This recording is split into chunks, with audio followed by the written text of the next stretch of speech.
परिचय। रेशे यानी पौधों और जंतुओं दोनों से प्राप्त किए जा सकते हैं।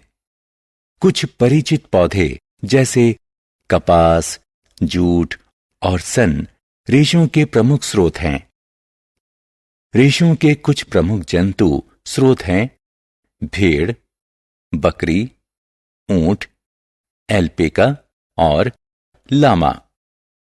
यदि हम कीटों को जंतुओं से भिन्न माने तो रेशम कीट को फाइबर के कीट स्रोत के रूप में वर्गीकृत कर सकते हैं। इस पाठ में हम पशु रेशों के बारे में विस्तार से जानेंगे, खासतौर पर ऊन के बारे में। उद्देश्य।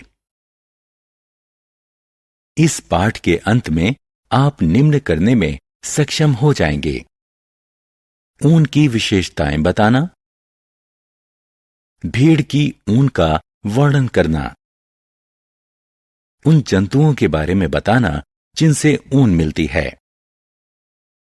भेड़ से ऊन प्राप्त करने की प्रक्रिया का वर्णन करना, रेशों से ऊन बनाने वाले संसाधन को समझाना। ऊन की विशेषताएं। ऊन प्रोटीन फाइबर होती है। यह ऐंठनदार और लचीली होती है।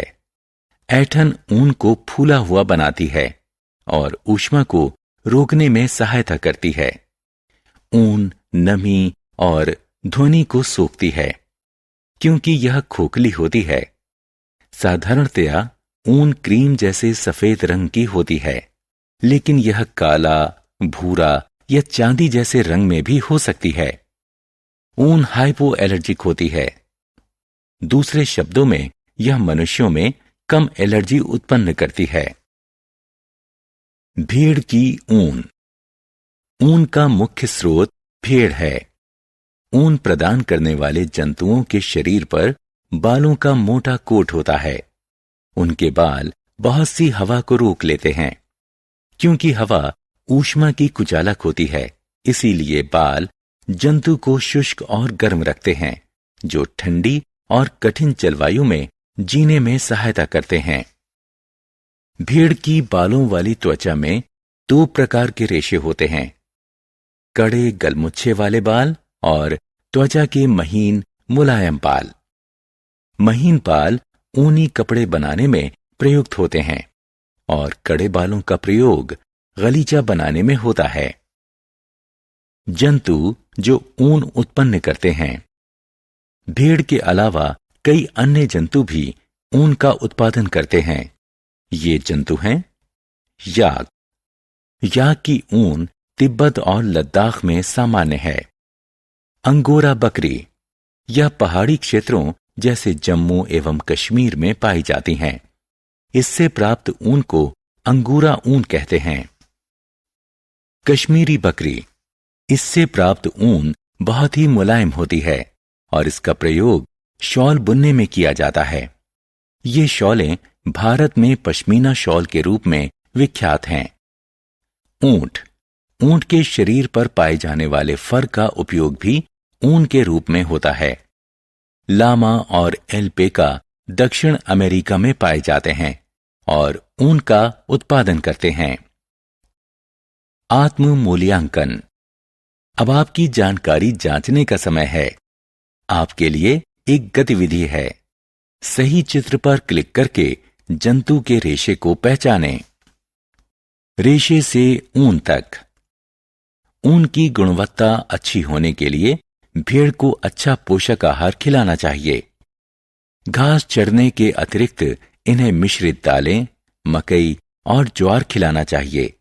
इस तरह से पाली गई भेड़ों के शरीर पर बाल की मोटी परत विकसित होती है। इसे भेड़ की ऊन की परत कहते हैं और इससे ऊन प्राप्त होता है। रेशे का ऊन में संसाधन। आइए उस प्रक्रिया का अध्ययन करें जिसके द्वारा भेड़ से ऊन प्राप्त की जाती है। सबसे पहले भेड़ से ऊन की परत को उसके शरीर से उतारते हैं। इसके लिए एक मशीन का प्रयोग किया जाता है। मशीन की सहायता से भेड़ की ऊन की परत उतारने की प्रक्रिया को ऊन की कटाई कहा जाता है। ऊन की कटाई से भेड़ को पीड़ा नहीं होती, क्योंकि भेड़ की त्वचा की ऊपरी परत मृत होती है। साधारणतः बालों को गर्मी के मौसम में उतारा जाता है। इससे भेड़ अपनी बालों की सुरक्षात्मक कोट के बिना भी जीवित रह सकती हैं। इसके बाद भेड़ की बाल के साथ उतारी गई त्वचा को जल कुंड में अच्छी तरह से धो लेते हैं। यह प्रक्रिया चिकनाई, धूल और गर्द निकालने के लिए की जाती है। इस प्रक्रिया को अभिमार्जन कहते हैं। धुली हुई बाल वाली त्वचा की परतों को कारखानों में भेज दिया जाता है, जहां उन्हें विभिन्न बनावट के अनुसार अलग अलग रखा या वर्गीकृत कर दिया जाता है। रेशों को विभिन्न रंगों में रंगा जाता है, क्योंकि भेड़ की ऊन वाली परत काली, भूरी और सफेद रंग की होती है। रेशों को सीधा करके लच्छों में लपेट लिया जाता है और अंततः ऊन उपयोग के लिए तैयार है। आत्म मूल्यांकन।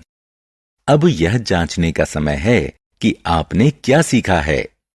संबंधित बॉक्स में सही विकल्प लगाएं।